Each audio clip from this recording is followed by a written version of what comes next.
यत्प्रसादमहं वन्दे परमानन्दमाधवम् श्रीमदनुगोपालं वृन्दारण्ये पुरन्दरम् श्रीगोविन्दं प्रपद्येऽहं दीनानुग्रहकारकम् वन्दे मुकुन्दमरविन्ददलायताक्षीम् कुन्देन्दुशङ्खदशनम् शिशुगोपवेशम् इन्द्रादिदेवगणवन्दितपादपीठम् वृन्दावनायमहं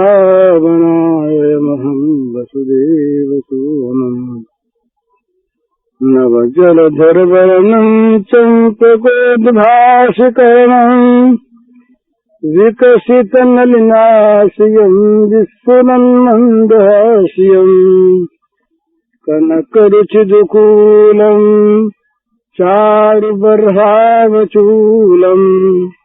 कमपि निखिलसारम् नौमि गोपीकुमारम् वंशीविभूषितकरान्नयनीरदाभात् पीताम्बरादनुनबिम्बफलाधरोष्ठात् पूर्णेन्दुसुन्दरमुखादरविन्दनेत्रात् कृष्णात् परम् किमपि तत्त्वमहं न जाने ध्यानाभ्यासवशीकृतेन मनसा तन्निर्गुणम् निष्क्रियम् ज्योतिकिञ्चन योगिनो यदि परम् पश्यन्ति पश्यन्तु ते अस्माकम् तु तदेव लोचनचमत्काराय भूयाचरम् कालिन्दी पुलिनेषु यत्किमपि तन् नीलम् महोधावति श्रीराममय सब जगजानी करऊं प्रणाम जोरि जुगपानी यत्प्रसादमहं वन्दे परमानन्दमाधवम् श्रीमदनुगोपालं वृन्दारण्ये पुरन्दरम् श्रीगोविन्दं प्रपद्येऽहं दीनानुग्रहकारकम् वन्दे मुकुन्दमरविन्ददलायताक्षीम् कुन्देन्दुशङ्खदशनम् शिशुगोपवेशम् इन्द्रादिदेवगणवन्दितपादपीठम् वृन्दावनायमहं वसुदेवसूनम् नवजलधरवर्णम् चम्पकोद्भाषकरणम् विकसितनलिनाशयम् विस्फुरन्मन्दहास्यम् कनकरुचिदुकूलम् चारुबर्हावचूलम् कमपि निखिलसारम् नौमि गोपीकुमारम् वंशीविभूषितकरान्नयनीरदाभात् पीताम्बरादनुनबिम्बफलाधरोष्ठात् पूर्णेन्दुसुन्दरमुखादरविन्दनेत्रात् कृष्णात् परम् किमपि तत्त्वमहं न जाने ध्यानाभ्यासवशीकृतेन मनसा तन्निर्गुणम् निष्क्रियम् ज्योतिकिञ्चन योगिनो यदि परम् पश्यन्ति पश्यन्तु ते अस्माकम् तु तदेव लोचनचमत्काराय भूयाचरम् कालिन्दी पुलिनेषु यत्किमपि तन् नीलम् महोधावति श्रीराममय सब जगजानी करऊं प्रणाम जोरि जुगपानी बाहरी क्रिया कैसी भी हो, जब तक भाव की शुद्धि नहीं होती, भावना विशुद्ध नहीं होती, तब तक बाहर की विशुद्ध क्रिया भी अशुद्ध रह जाती है। सबसे अधिक आवश्यक है भावना शुद्धि की। भावना शुद्धि के बिना अच्छी क्रिया हम जब करने जाते हैं तो वो भी कुछ समय तक नकली अच्छी है ना, तो अच्छी रहती है, पर भावना के अनुसार क्रिया का रूप बदल जाता है। राग द्वेष को मन में रखकर, वैर विरोध को मन में रखकर, कामना वासना को मन में रखकर जो क्रियाएं होती हैं, उन क्रियाओं का शुद्ध रूप रह नहीं सकता, बिगड़ जाता है। तो भावना को विशुद्ध करने की बड़ी आवश्यकता है। हर क्षेत्र में, हर समय और हर एक काम में हमारी भावना शुद्ध रहे, ये चेष्टा करनी है। कहीं पर बाहर का दोष भी आ गया यदि भावना शुद्ध है तो बाहर के दोष को भावना की शुद्धि मिटा देगी। किसी से हमारा अंदर से बड़ा प्रेम है, शुद्ध प्रेम है, और कहीं किसी बात को लेकर के मन में गुस्सा भी आ गया, कड़े भी बोल गए, तो मन का प्रेम उस कड़ाई को रहने नहीं देगा। कुछ देर के बाद खुद पश्चाताप होगा कि देखो हमने भूल की ना, उसका जी दुखाया ना हमने। अपने आप मन पश्चाताप करके विशुद्ध हो जाएगा। मन में यदि किसी दूसरे का हक लेने की इच्छा नहीं है और कहीं भूल से या किसी अवस्था में पढ़कर दूसरे का पैसा आ गया, तो पता लगती फिर मन में ग्लानि होगी, बड़ा बुरा हुआ, ये ठीक नहीं हुआ, उसका पैसा जो कहते हो लौटा दें, तब चैन पड़े। अपने आप वो भावना की शुद्धि उसके जीवन में, उसके काम में शुद्धि ला देगी, भूल को मिटा देगी। और जहाँ भावना अशुद्ध है, वहाँ बाहर से कितनी भी विशुद्धि की क्रिया करें, तो विशुद्धि की क्रिया विशुद्धि की नहीं रहेगी, और नाना प्रकार से मन में बुराइयां पैदा हो जाए। और वो बुराइयां अगर शुद्ध क्रिया के रूप में रहेंगी तब तो दंभ हो जाएगा, अपने को दूसरे को ठगने का वो एक नाटक होगा, और नहीं तो वो शुद्ध क्रिया रूप में भी रहेगी, बिगड़ जाएगी। तो मनुष्य को सबसे पहले आवश्यकता इस बात की है कि वो अपने अंदर को देखता रहे और निरंतर देखता रहे कि उसके भाव में कहीं अशुद्धि तो नहीं आ गई है।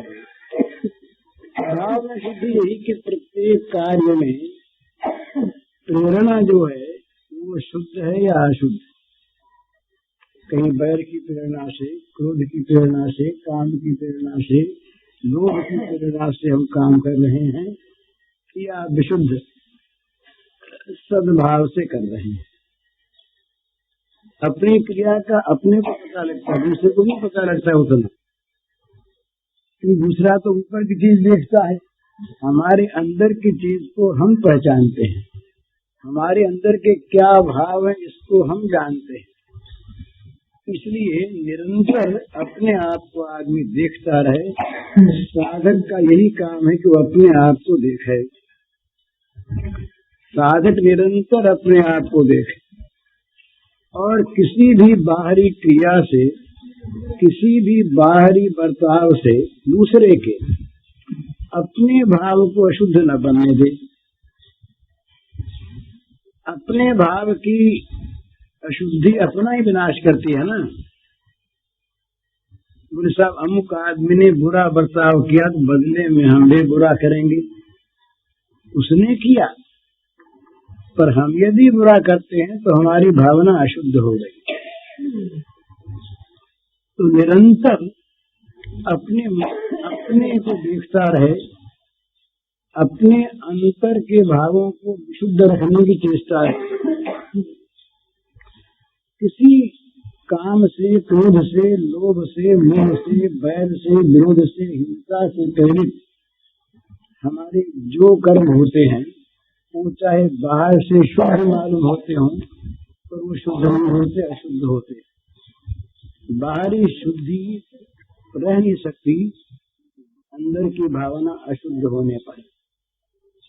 इसलिए निरंतर अपने अंदर को देखता रहे, हमारे हृदय में क्या है, ये न देखे दूसरा क्या करता है।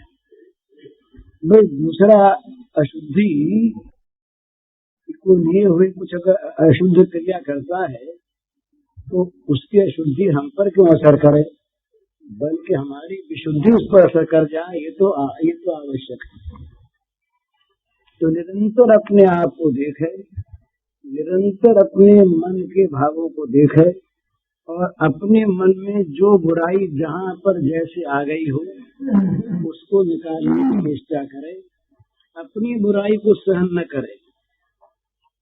अपनी बुराई को सहन कर लेना या उसे स्थान दे देना, इसमें अपनी हानि।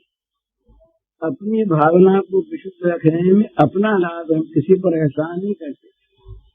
हम यदि खुद भले बनते हैं तो हमारे अंदर भलाई आती, इसमें एहसान की कौन सी बात।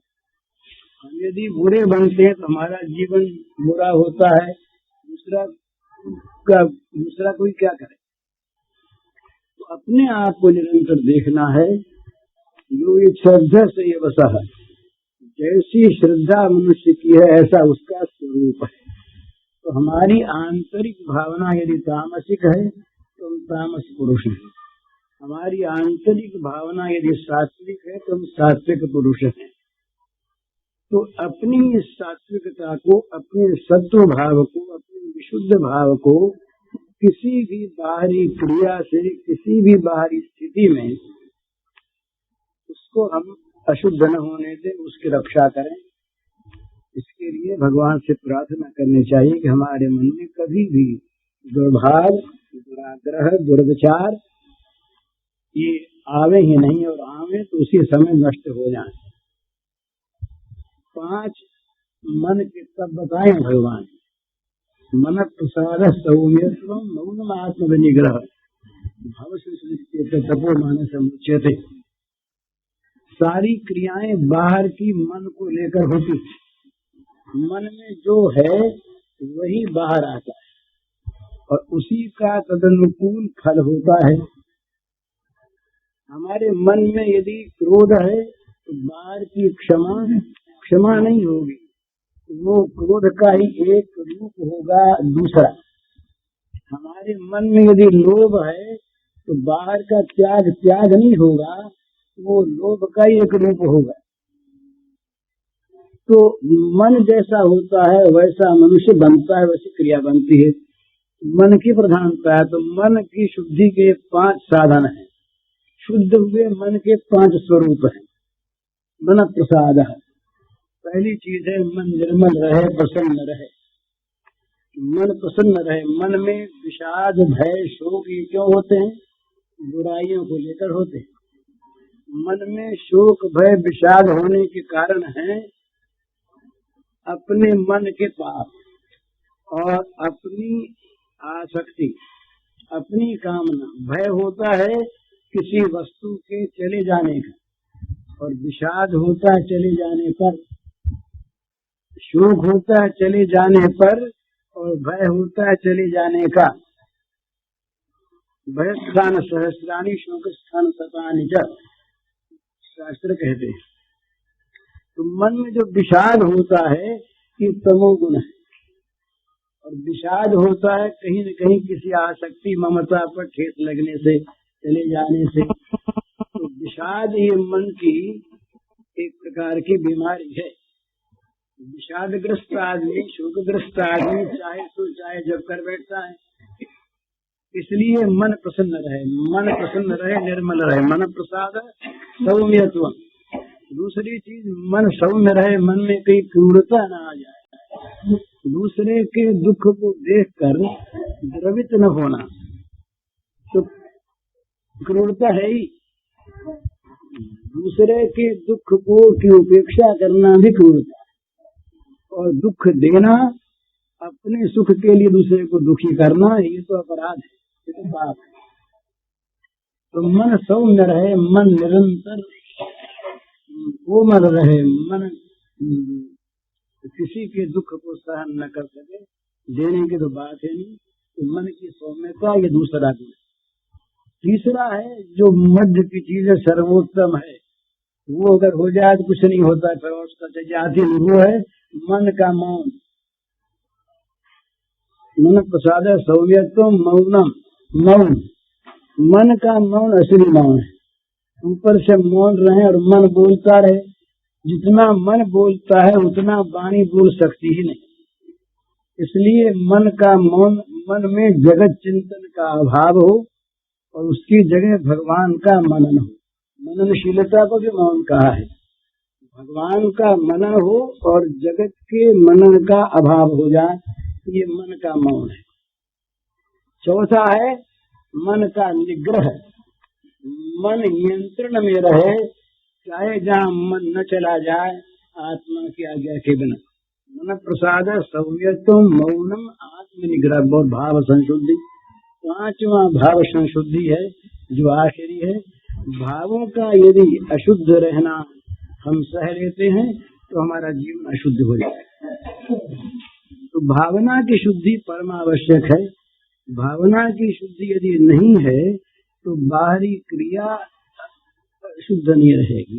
व्यष्टि में तो व्यष्टि की, समष्टि में समष्टि की, यही वो वस्तु का दुरुपयोग हो जाता है। ये एटम शक्ति है, इसके द्वारा जगत का उपकार हो और इसके द्वारा जगत का विनाश हो। भावना के अनुसार ही तो वो चीज बनती है ना, वस्तु का निर्माण होता हमारी भावना को लेकर। इसलिए हर समय हर अवस्था में अपने आप को निरंतर विशुद्ध हृदय बनाए रखे, अपने अंतर को निरंतर निर्मल रखे, अंतर में मल न आने पावे, इसमें अपनी लाभ। जीवन में, मनुष्य जीवन में सबसे अधिक आवश्यक है मन की निर्मलता, अंतःकरण की शुद्धि जिसे कहते हैं। अंतःकरण की शुद्धि के बिना तो अंतःकरण के 4 अंग माने हैं, किसी ने 3। मन, चित्त, बुद्धि, अहंकार। जिसके द्वारा संकल्प विकल्प होता है उस वृत्ति का नाम मन है। जिसके द्वारा चिंतन होता है उस वृत्ति का नाम चित्त है। जिसके द्वारा मीमांसा होती है, न्याय होता है और संचालन होता है, उस वृत्ति का नाम बुद्धि है। और जहाँ अहम भावना होती है, मैं करता हूँ, उसका नाम अहंकार है। ये अंतक, इनके द्वारा कार्य होता है, ये कार्य के साधन, इसलिए करण है। और अंदर की से इनका नाम अंतःकरण है। तो मन में संकल्प विकल्प शुद्ध हो, चिंतन शुद्ध हो, बुद्धि का निर्णय विशुद्ध हो और अहम की शुद्धि हो। अहम की शुद्धि है जागतिक वस्तुओं का अभिमान मिट जाए और भगवान के सेवकत्व का अभिमान जाग जाए, ये अहम की विशुद्धि है। तो इस प्रकार से ये चारों जब शुद्ध हो जाते हैं तो अंतःकरण की शुद्धि मानी जाती है। शुद्धांतःकरण वाला जो पुरुष है वो नित्य प्रशांत रहता है, नित्य सुखी रहता है, उसके सारे दुख मिट जाते हैं। विषयों में इंद्रियां विचरण करती हैं, भोग नहीं करती। राग द्वेष वियुक्तैस्तु विषयान इंद्रियैश्चरन् आत्मवश्य विधेयात्मा प्रसादमधिगच्छति और प्रसादे सर्व दुखानां अन्यस्योपजायते। राग द्वेष से रहित जिसका अंतःकरण है, जिसका मन वश में है, उसके द्वारा, उसकी इंद्रियों के द्वारा विषयों में विचरण होता है। उसका फल होता है प्रसाद की प्राप्ति और प्रसाद का फल होता है सारे दुखों का विनाश। तो इसलिए शुद्धांतःकरण वाले पुरुष के पास दुख नहीं रहते, अशांति नहीं रहती, उद्वेग नहीं रहते, शोक नहीं आता, भय नहीं आते। ये जीवन का हमारा उद्देश्य है।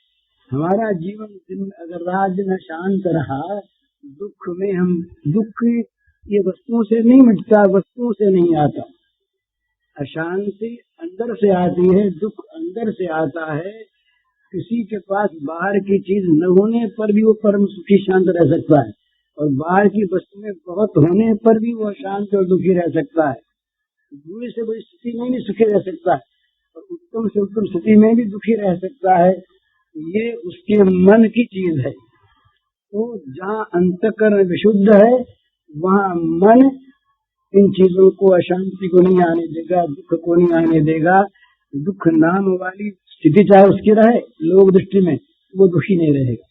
जिसमें से दुखी ने गुरुनाथ भी विचार लिए थे। तो इस प्रकार से अपने मन की भावना को शुद्ध करे। भावना शुद्ध करने का अर्थ है मन में काम, क्रोध, लोभ, मोह, मद, मत्सर, हिंसा, द्वेष, बैर, विरोध इत्यादि को न आने दे, और इनके जो विरोधी तत्व हैं, शुद्ध तत्व, सात्विक तत्व, दैवी संपत्ति, यम नियम, मानव धर्म, कुछ भी उनको कहें, उनका निरंतर संग्रह करे, संचय करे, संवर्धन करे, उनको बढ़ा ले, और उनको इतना बढ़ा ले कि किसी प्रकार की बाहर की स्थिति उस पर, उस मन पर असर न करे।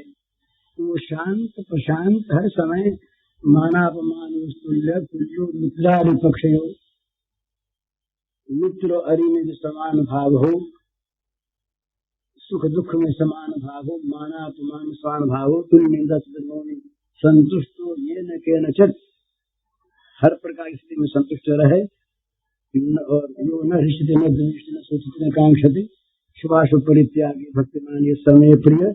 किसी वस्तु अनुकूल वस्तु के प्राप्त करने पर हर्ष न हो, प्रतिकूल की प्राप्ति में और अनुकूल के विनाश में द्वेष न हो, अनुकूल के नष्ट हो जाने पर सोच न हो, अनुकूल के प्राप्त करने के और प्रतिकूल के विनाश की आकांक्षा न हो। इस प्रकार शुभाशुभ का परित्याग मन कर दे, और फिर भगवान जैसी बुद्धि दे, जब काम सामने आवे उस काम को नाटक के पात्र के भांति करनी। जैसा जो काम हो, जहाँ जैसा खेल अभिनय हो, उसको कर ले, अपने आप उसको फंसावे नहीं, उसको खेल मान के करता रहे, अपने मन में राग द्वेष रहे नहीं, तो मनुष्य निरंतर आगे बढ़ता चले जाएगा भगवान की तरफ। और इसके बदले अगर अशुद्धि मन में आ गई तो बाहरी विशुद्धि से काम नहीं होता। बाहरी विशुद्धि दम्भ पैदा कर देगी, छल पैदा कर देगी, उसके मन में कई तरह की बुरी भावना पैदा कर देगी, कुछ होगा नहीं। इसलिए अपने अंतःकरण को, अपने मन को, अपनी भावना को विशुद्ध रखने की चेष्टा करें निरंतर। यही परम धन है। अंतःकरण की शुद्धि के समान कोई धन नहीं है। ये परम संपत्ति है, क्योंकि जीवन में शांति प्राप्त कराती है। बाहर की कोई स्थिति शांति नहीं करा सकती। ये परम संपत्ति है, परम धन है, परम जीवन का साध्य है। तो निरंतर अपने मन में शांति रखे। शांति रहने वाली क्या, भगवत भाव में रहे। संसार के प्रलोभनों में, संसार की आसक्ति में, संसार की कामना में जो मन फंसेगा वो विशुद्ध रहेगा नहीं। तो इनको हटाते हटाते भी रहेंगी चीजें। बंकिम बाबू ने ग्रंथ लिखा था समन्वय। उसमें दिखाया था कि तामसी भावों की भी जगत को आवश्यकता। बगीचा है तो बाढ़ भी चाहिए, बत्ती है दीपक की तो उसके लिए गोला भी चाहिए। किंतु केवल गोले ही हो, बत्ती न हो, केवल बाड़ी कांटों की लगी और उसके अंदर फूल बगीचे में हो ही नहीं, और बाड़ी बाहरी जब काम नहीं चलता। इसी प्रकार जितनी श्रम की आवश्यकता है उतना श्रम तो प्राकृतिक सृष्टि में रहेगा ही। न रखेंगे तब भी रहेगा, नींद आएगी ही। नींद नहीं लेंगे तो बीमार हो जाएंगे। लेकिन तमोगुण आवश्यक है, ये मान करके उसको बढ़ाएंगे नहीं। तो इनका समन्वय कैसे रहेगा, सामंजस्य ठीक ठीक, कि सत्वगुण को बढ़ाते रहिए। जो अपने आप बढ़ता नहीं, गुण जो है ये प्रकृति अनुगामी नहीं है, गुण नीचे की ओर जाते हैं। तो सत्वगुण जो है ये अपने आप नहीं बढ़ता। सत्वगुण को बढ़ाते रहिए तो तमोगुण रजोगुण जितने आवश्यक उतने रह जाएंगे। तमोगुण गुण की आवश्यकता मान ली तो सत्वगुण दब जाएगा, वो बढ़ जाएंगे। इसलिए तमोगुण की आवश्यकता न समझे, वो तो रहेगा जितना रहना है रहेगा। तो तमोगुण की वृद्धि जीवन में आवश्यक है, ये न समझ करके निरंतर सत्वगुण को बढ़ाता है, अपने आप को देखे दूसरे को न देखे, तो मनुष्य का जीवन सफल होता है। ये इतना ही रहते हैं, बंद करिए।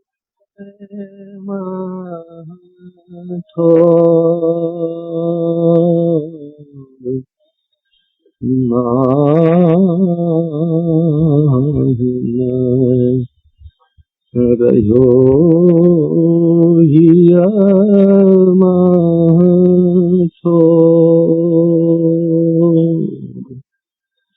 नंद नंदन छत कैसे नंद नंदन अछत कैसे आए उर और नाही आनिए उर और नाही रजो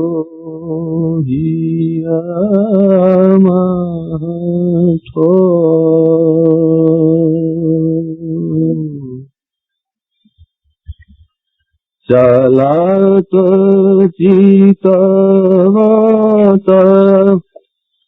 दिवस जाए गत सुपन सोवत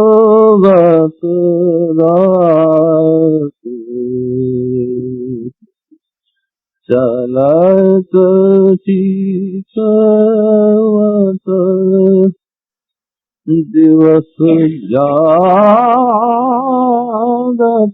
सुपन सोवत राय हृदय से वह श्याम मूरति हृदय से वह श्याम मूरति छिनन इत उत जात नाइन छिनन इत उत जात नाइन रयो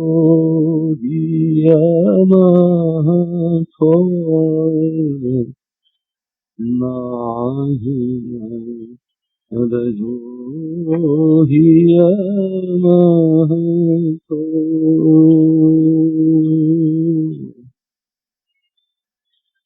कहत कथा अनेक धोलोक लाज दिखाए कहत कथा अनेक धोलोक लाज दिखाए कहाँ करो तन प्रेम पूरन कहा करो तन प्रेम पूरन घटन सिंधु समात नाइन घटन सिंधु समात नाइन रयो मन मह छोड़ नाही रयो मह छोड़ श्याम दास सरोज आनन ललित गति दुहाई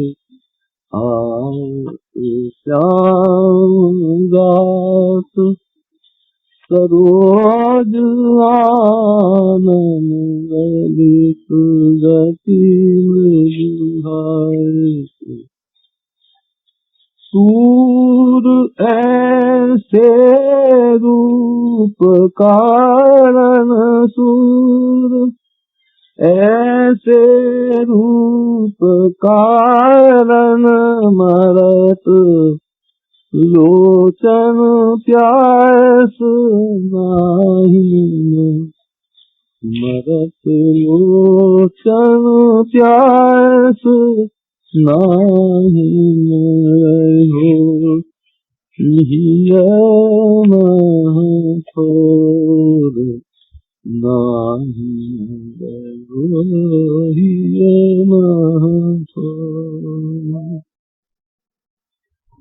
भी जगह नहीं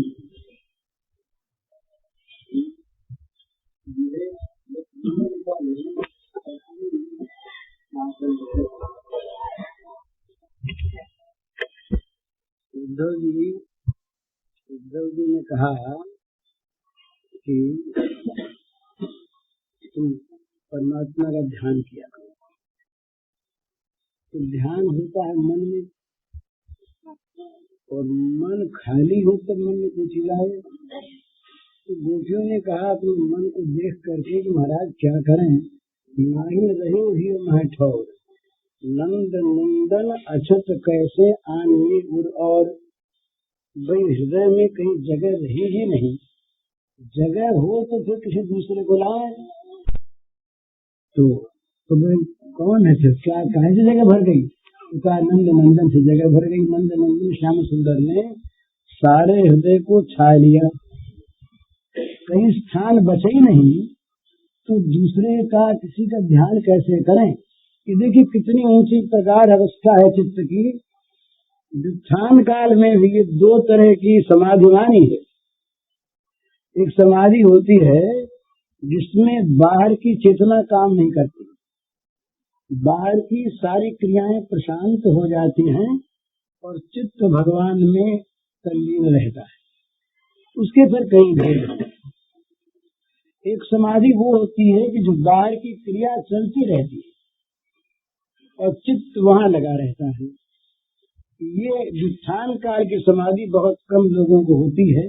जो परम या तो परमात्मा को प्राप्त महापुरुष हैं उनमें होती है, वो संलग्न रहते हैं, और या जो महान प्रेमी होते हैं उनमें होती है।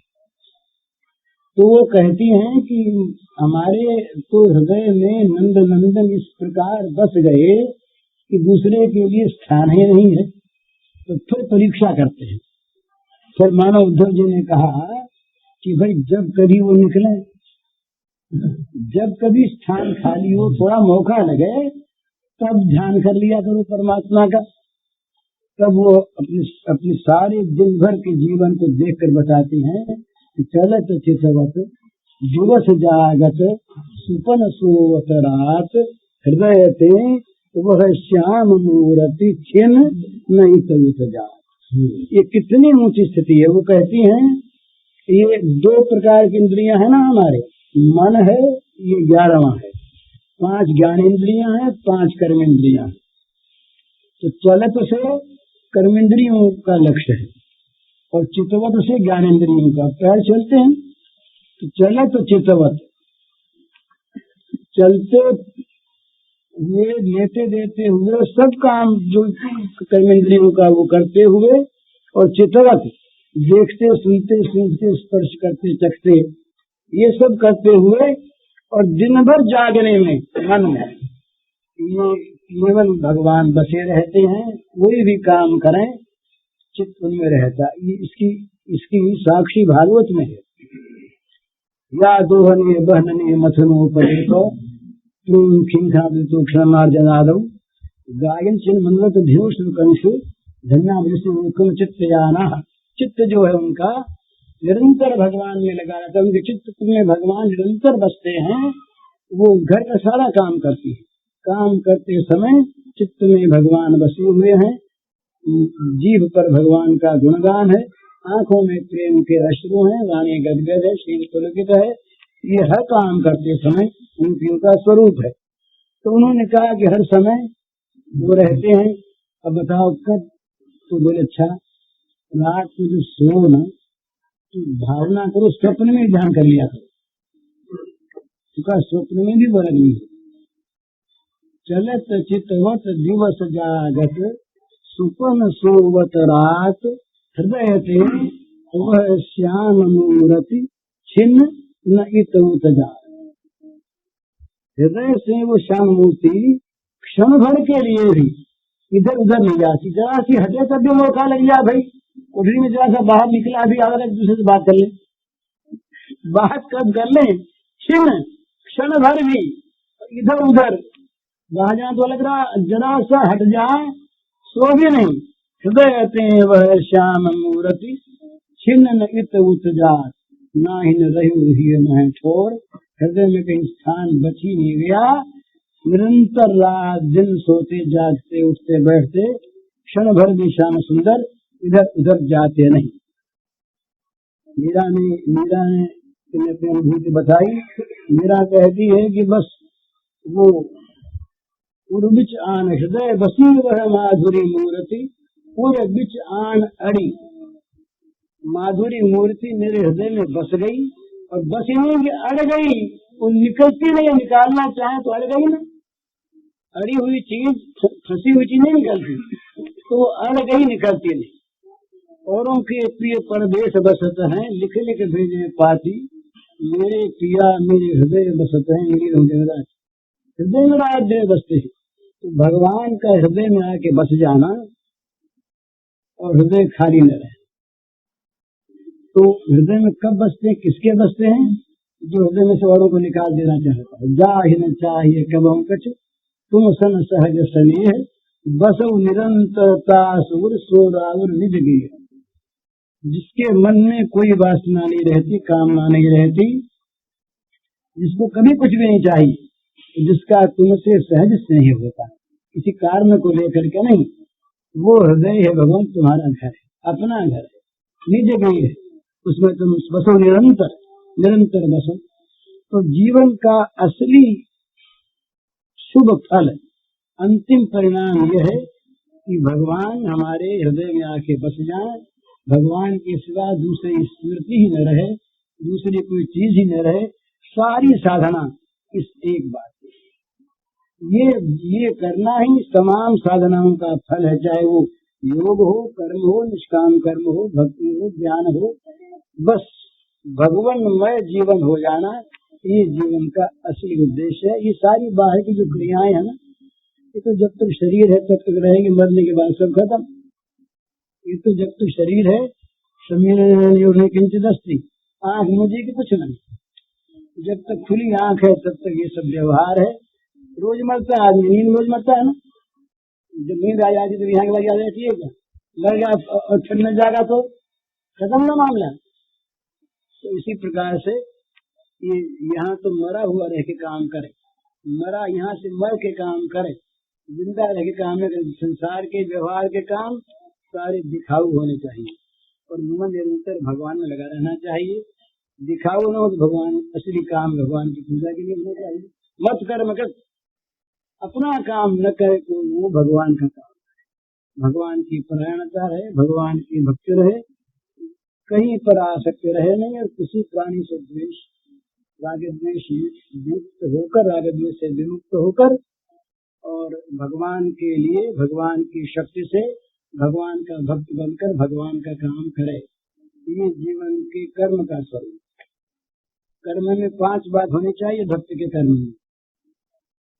किसी प्राणी में वैर न हो, किसी प्राणी पदार्थ से राग न हो, भगवान की भक्ति हो, भगवान की परायणता हो और इसलिए भगवान का ही कर्म करे। ये भागवत जीवन है। इस प्रकार का जीवन अपना बने, ये सबको प्रयत्न करना चाहिए। ये इस पद में आया है। पूज्य श्री भाई के इस प्रवचन का शीर्षक है भावना की शुद्धि आवश्यक है।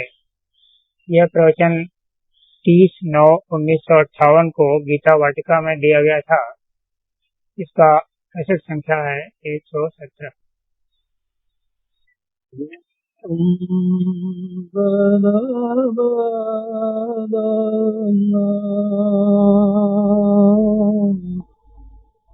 सुख सदन श्याम को निरखी नयन मन था क्यों सुंदर बदन सुख सदन श्याम को निरखी नयन मन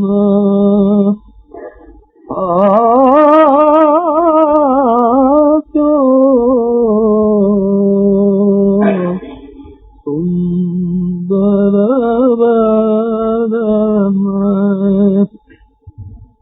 ओठड़ी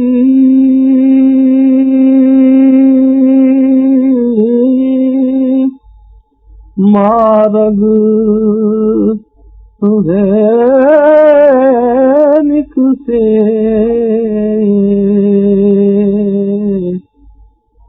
होठड़ी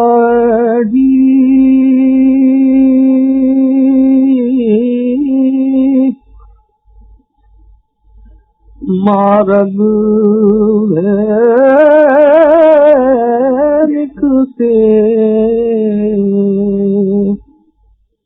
तुझकी धरो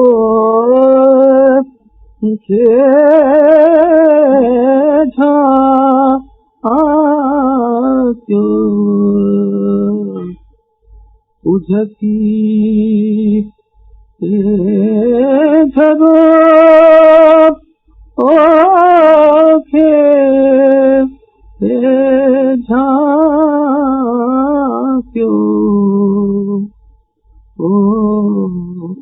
सुंदर बदन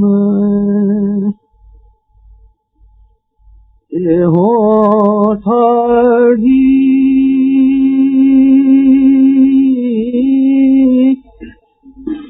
मार्ग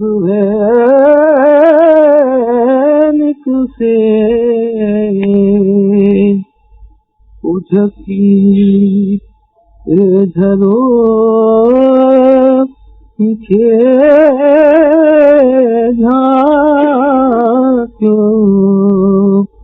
ओ सुंदर बदन सुख सदन श्याम को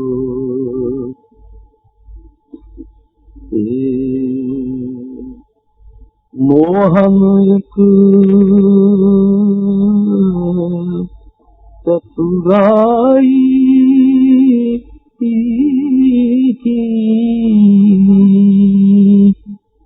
गेंद उछाल गगन में सुता क्यों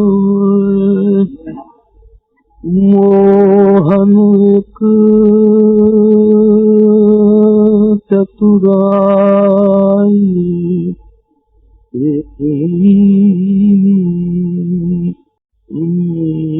गेंद उछाल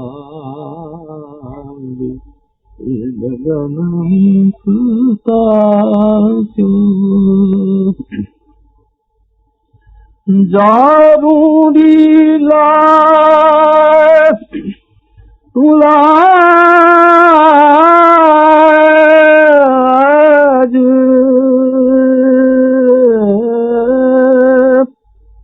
जारूरीराज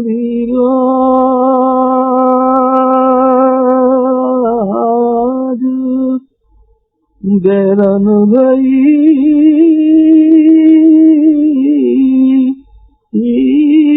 मोको ये जारूरीराज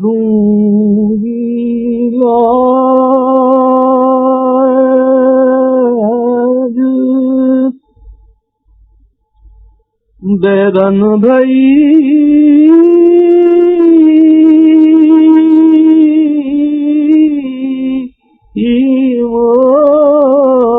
को ओ गमारी तुहे मुख ढाक्यो ये हो गमारी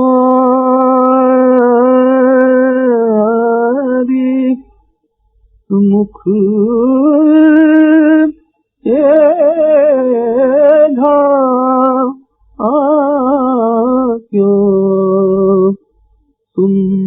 सुंदर बदन सुख सदन श्याम को निरखी नयन मन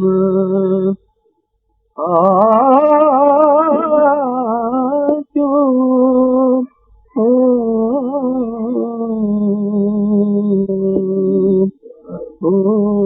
सुंदर बदन चितवन में कछु करी गए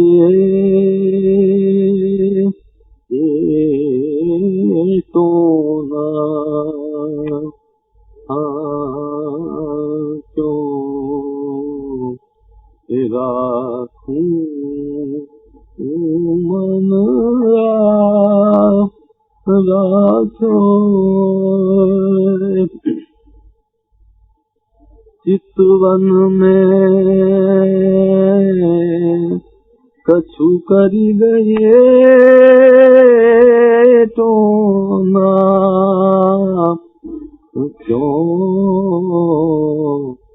राखूं मन राखो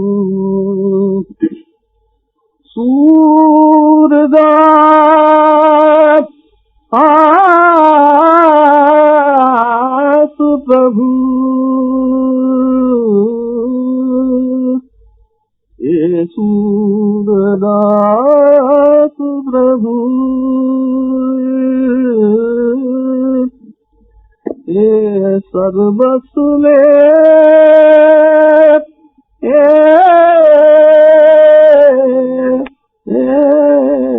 चले ये सूरदास प्रभु सर्वस ले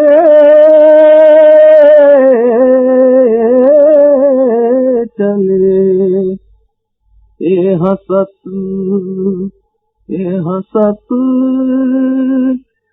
रथ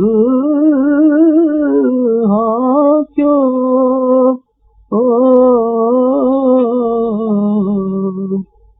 ये रसत हसत रथ हाँ क्यों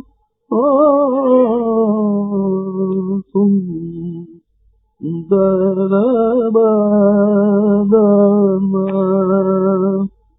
ये सुख सदन श्याम को ये निरखी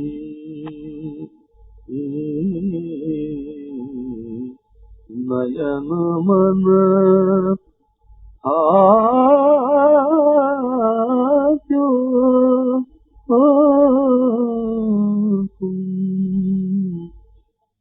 सुंदर वदन ये होठड़ी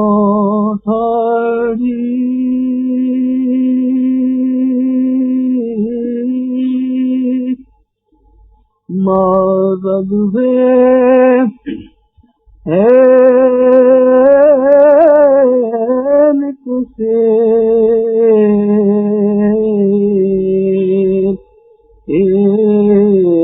होठड़ी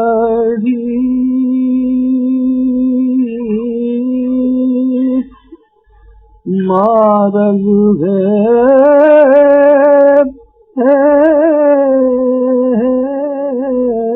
तुसे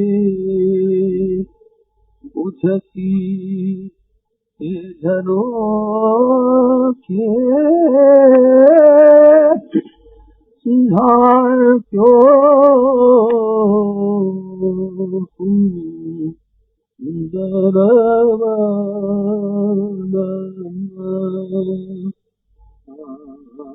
सुख पर श्याम को निरखी नयन